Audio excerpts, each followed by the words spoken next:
I'm so nervous. There you go, you're live. Greetings, everyone. Thank you for taking time out of your day to spend with us. The most valuable gift you can give is your time. My intention is to give you back double in value. My name is Yasmin Sadak, and I'm a member of the GLO/GL2 cohort. And we are so excited to share our community service project with you. Our goal is to raise $1,500, and we're trying to sell 52 t-shirts to support our cause. And with all the money, we will be donating to Children's Foundation of America. And I'll share later on in the live how you guys can help us out and support us. So shout out to Aaliyah for helping me interview and just being great assistance in this live stream. Thank you for Christine for coming and taking time out of your day and letting us interview you. And Tamara for just being a great support system and allowing us to talk to your friends on Facebook and helping us share our message. So Christine, I want to start by asking you a question. Okay. What does mental health mean to you? Mental health. So it's your general well-being, it's your frame of mind, my frame of mind. I'll just speak to me. So it's my general well-being, my frame of mind. And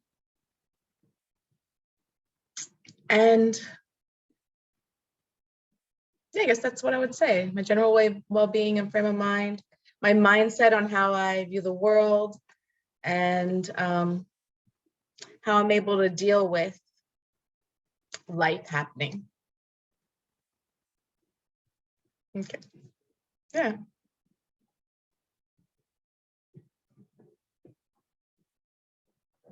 Did you freeze? Oh. Okay.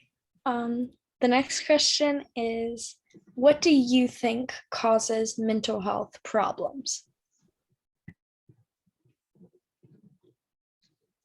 Well, for some people, there is a chemical imbalance that could cause that, and that's where the medication can come in play.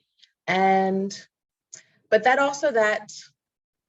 this is just my own personal opinion. I'm not a therapist. I am a coach. And,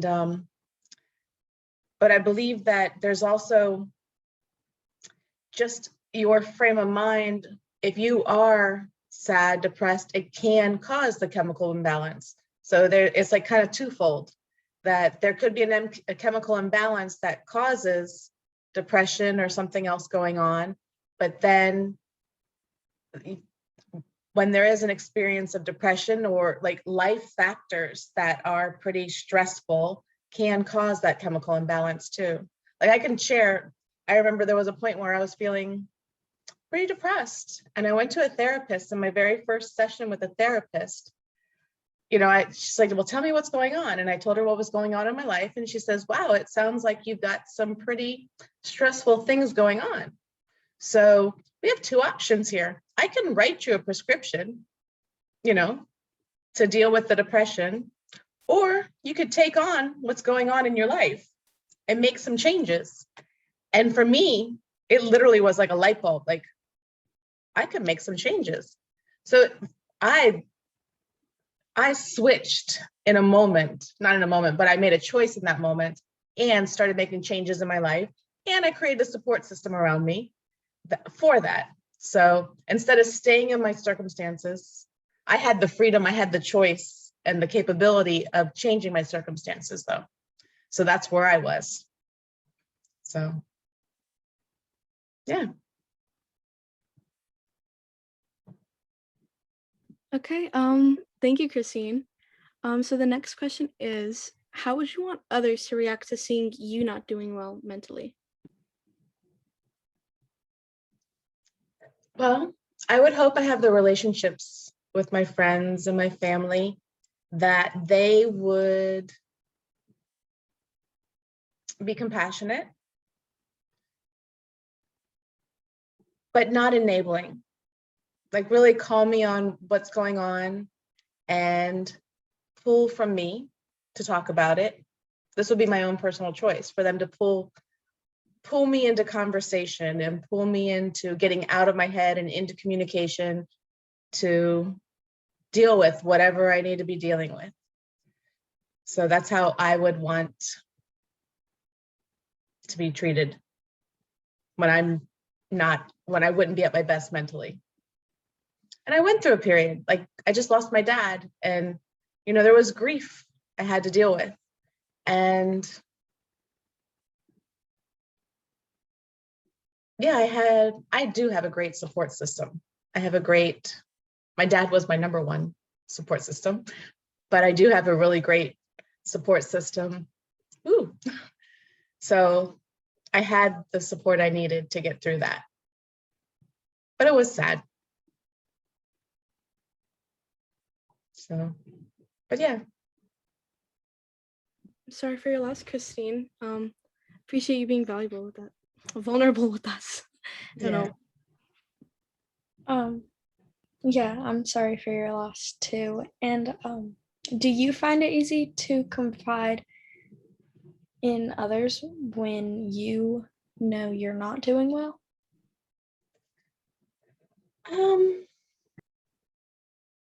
It's funny. I don't naturally find it easy. I really don't. I make a choice. Like when I realize like that I'm dealing with something, or I'm sad or whatever, or there's something that needs to be discussed. I would by default want to just hide away. And I've done a lot of work though. I've done a lot of this transformational trainings. I've been coached. I am a coach. And so I know I always say, get out of my head and get into communication, because I know it's going to make a difference, even if it's going to be difficult. So sometimes what I'll do is I will text someone and say I need to talk, because then I know they aren't going to let me off the hook. And it's easier for me to open up that way. And then I know they're gonna create that space for me to open up and be vulnerable and share. Or when I need to work something out with my husband, I'll tell him, we gotta talk. And then he's not gonna let me off the hook. He's gonna say, okay, so what's going on? So I've got that support system around me, or my mom, or some of my best friends are the same with me too. So I've got a great resources. But no, I don't find it natural or easy, but I do find it very valuable and worthwhile to open up and be vulnerable and share with people in my life and get the support, I need. So they say being hyper independent is really a trauma response. And that's so me. So I know when I'm kind of pushing through and trying to deal with it on my own, I know that's just a trauma response, and I know to reach out to someone.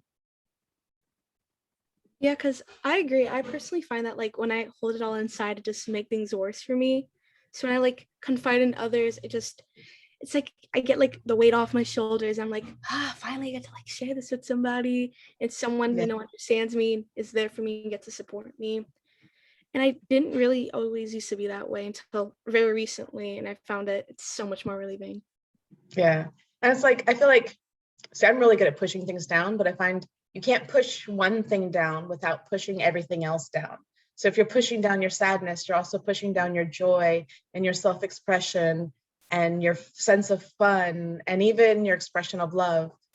So I find if I'm pushing things down, because I used to joke that compartmentalizing was a superpower of mine, but it's not really, because you're not really compartmentalizing and keeping it separate. The rest of you is impacted. So I find when I'm not quite myself, I know there's something I need to address. Yeah. Yeah, I totally agree with you on that. Yeah. So we're under a very bad pandemic, and it just, it's impacted a lot of lives. physically, mentally, just crazy. So, how do you manage your mental health during a pandemic? Um, the biggest thing was being in communication. So I started playing a game of reaching out to teens, reaching out to a family member, and reaching out to a friend every day. So being in communication, even if it's just hi or sending a text, or most of the time I was trying to like talk to someone, because it was very isolating.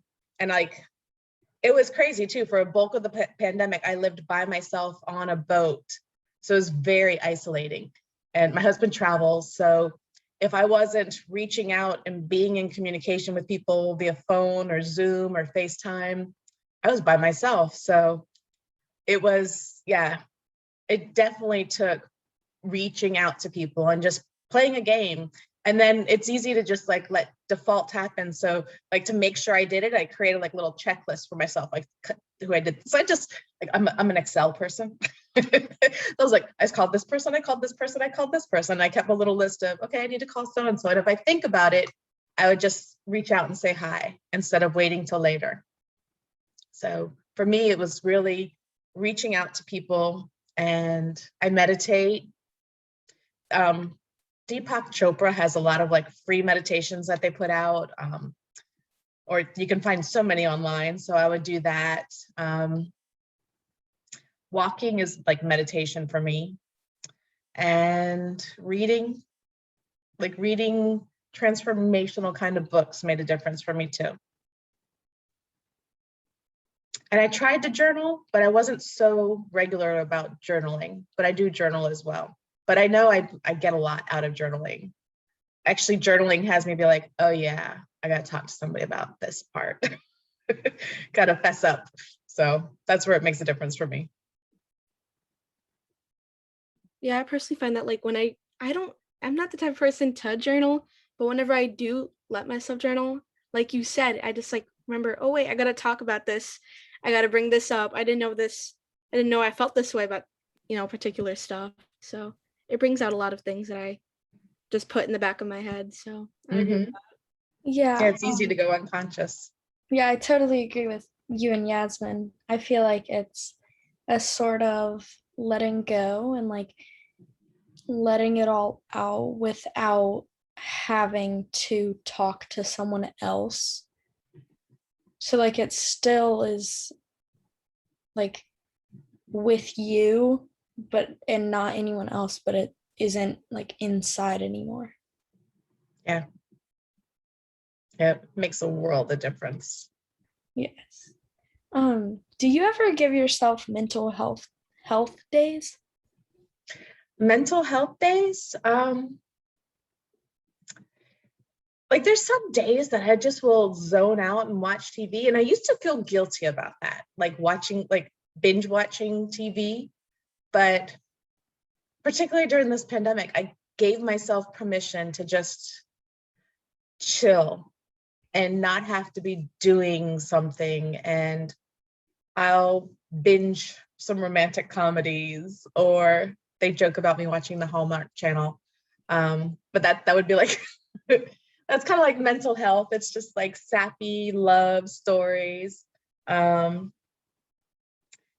Or getting outside makes a difference too. Getting in nature is very like refreshing for me. The beach, or going down, and not that we have a lot of paths, you'd have to go into the parks where they have like the trails you can walk. That's kind of like a mental health day for me too. Or massages. Oh, massages. That too. But Yeah, yeah. very relieving. And I agree with the TV show thing. I don't think that's something to be ashamed of. I do the same thing too for mental health Yeah. days. Yeah. I just do it in general, but yeah, when I'm really feeling at my lowest, I watch like rom-coms sometimes. So yeah, I agree with you on that. Well, I feel like I've created like a mental health life for myself now too, because I used to work in corporate America, and I would work 60 to 80 hours a week. And then everything else I did I would even do coaching, and I would do hospice volunteering and do all of that. on top of all that. And I just felt like I was constantly going. And I wasn't ever giving any time for myself. So having left corporate America, I feel like I've created time for myself. Like I just have time for myself and what I want to do. So yeah. Okay. So I know you've said that you value when others check up on you when you know you're not doing well mentally, but what do you do when you notice others that are close with you aren't doing well mentally?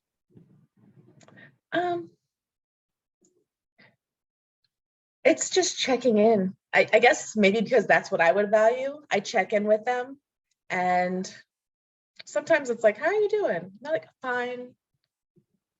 No, really, how are you doing? No, I'm fine. Okay. All right, well, I'm here. And then they will open up a little bit, you know? So going beyond the how are you doing, like the simple, like going beyond the fine. For some friends, it's just showing up and just being there. And then we're doing whatever they want to do, you know? It could be a glass of wine, it could be a walk, it could be laughing just at stupid stuff, but just to show that I'm there. And then I am a coach. And so I ask sometimes, like, who do you want me to be right now? Because, you know, yeah, who do you want me to be right now? Because I can be a girlfriend that can help you, you know, be accountable for whatever you're dealing with and like take it on. Or if you just want to have me help you forget whatever you're dealing with right now, or yeah. That's it. But Yeah, reaching out is the most important thing, I think. I totally agree with when you said like going beyond the I'm fine. Because when someone is actually doing okay, like doing good, they're not going to say, I'm fine. They're going to say, yeah, I'm doing great. What would you lead you to believe I'm not? Yeah. And then some people may even be that way when they just don't want to talk about it either, you know, maybe a little defensive. So, you know, and it just creates a space because everybody says, how you doing, you know? And some people don't want to hear anything but I'm fine, you know? When you open up that can of worms, they're like, so just so that they know I'm there to hear. Yeah. Yeah, I know that you've said that you like doing stuff for yourself, but like how frequently have you been doing stuff for yourself?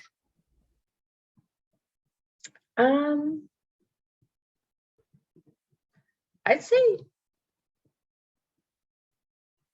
pretty regularly, you know, for the past year and a half, I've been consciously making sure, I guess for the whole pandemic time, you know, just constantly making sure, you know, sometimes I get caught up, like, especially right after my dad passed away and I was helping my mom, like, figure out bills and all that stuff. That was just like caught up in the doing and doing and doing. But also, like, it's nice to kind of escape with my mom and we play cards. So that's really, and that's kind of meditative too, you know, you just kind of like, kind of in the zone, just connecting and just playing. And so we do that a lot, a couple times a week. So I'd say a lot, I do. I start a new job on Monday. So we'll see, you know, with having a 9 to 5, how I maintain that. So maybe ask me again next week. So yeah. Okay, awesome. I appreciate your insight, Christine. You're very Yeah, thank you. This has been fun. spoken. Okay, so the next question is, how do you like cope with your mental health? Like physically, like are you active? Are you treating yourself healthy? I would say I've more recently have been more active, like walking, working out, doing the stairs in my building. So I've been doing that, doing a lot of stretching and stuff like that. My own sort of, as you get older, you're just not as flexible. So, um, so I probably could be more active than I am. But I've been doing something pretty much every day. So I guess I'm doing pretty good right now. And I took that more like as and commit. Actually, I took on being active every day as a result of this GL. That's right. So yes, so it's been about almost 2.5 months, almost 3 months. How long is GL? 12 weeks? 10 I'm weeks? pretty sure, yeah. Yeah, 10 weeks. Yeah. So it's been through your GL journey. I take that back. So it's been through your GL journey that I've been committed to doing something every day. Because it was kind of like everybody's taking on their health. I was like, well, damn, I got to too. So I did. So thank you guys. That was for me, for you. So in XTL, you're about share your vision. What is your vision for the world? But like, what are your hopes and dreams for the future? For myself, for the world in general, what do you mean? Either, however you interpret the question. Okay. So for myself, I would say, when I left corporate America, I declared that the rest of my life gets to be about making a difference. And I'm committed to creating a career in that respect. So I'm a coach, and I just actually signed on with a company to be a coach in a company because I had said, wouldn't it be great if I could just be a coach and not have to worry about all the marketing and have, just work in a coaching company. And I now will be working in a coaching company. So I have the support system around me. And so I'm really excited about that. I'll be a business coach. And I've been in corporate America in business for 20 plus years. So I've got a lot to offer there. Plus I get to bring my mindset my mindset coaching to the table for them too. And I'm a hospice volunteer. I also mentor kids in the foster system, and I work with you guys. I'm going to be a trainer in this I'm going to be training these trainings. And yeah. And then my vision for the world is a world that everyone gets that they matter, and that everyone knows they can live life powerfully, live a life they love. And when I'm interacting with someone, I want them to know their own greatness. You know what I mean? I want them to experience being held high. So that's my commitment in interacting with anyone, like anyone at the grocery store, any of, you guys, where it's like, that's the job, but even just anyone I interact with, my family, the same. I want them to be experienced being held high. So that's my hopes and dreams for the future. And that my family is connected and loving, and we are, and there's always next level. Yeah, that's it. Okay. What were you gonna say, Leah? Through this XTL journey, you definitely have done that vision for the world. You've definitely Thank you. showed that. Thank you. Thank you, Christine. I love your, insight, and just you're so very well spoken, very soft spoken. Appreciate it. Thank you. So I'm so inspired by what you guys are doing. Like the game you guys have taken on, the domain of mental health, this is pretty extraordinary. I love that this is what you guys decided was so important that you wanted to make a difference in. And it's the perfect timing. Like the world needs what you guys are up to right now. So I think this is great. Okay, well, thank you, Christine. Appreciate everything that you've done for us in GL and just this, and from Unleashed and Discovery, just everything you've done for us. Just amazing. So again, my name is Yasmin, and I am a part of XTL's GLO/GL2 cohort.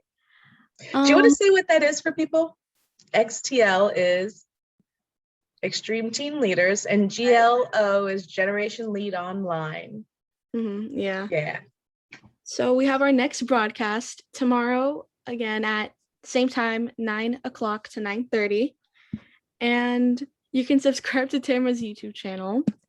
And to join us in supporting our team as we raise awareness, you can go to our hashtag teens4, the number 4 mental health challenge. And we have declared a goal of raising $1,555 for the Children's Foundation of America, and we're committed to selling 52 t-shirts.